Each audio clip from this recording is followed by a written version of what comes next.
phenomena. So I want to really thank you. Or I want to urge the organizers.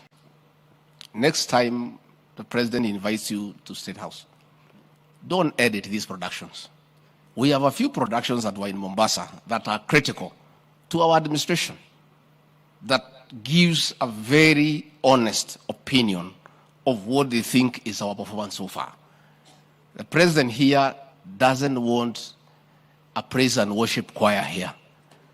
What he needs are people who have no malice, like these young people, who can do an audit on his performance so far and come up with choral verses, come up with mashairi, come up with plays that will help him to become a better leader, because he's not an angel.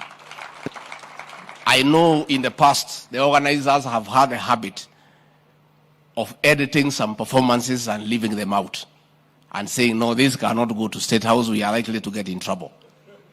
The man who occupies State House today is a man who wants to be enriched in his thinking. He wants people to give an honest opinion of his performance, because that will help him to become a better leader. Sio tumekubaliana? Next time, let us have 2 or 3 performances.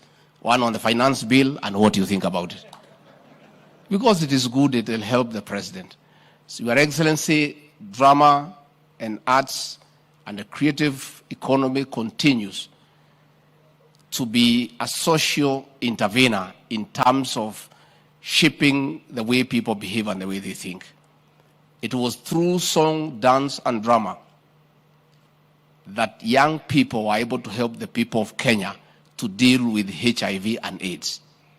There was a continuous narrative, continuous performances, until the people of Kenya appreciated the danger that was posed by HIV and AIDS. I want to urge our young people, the content creators, to continue having social interventions to help the Kenyan people.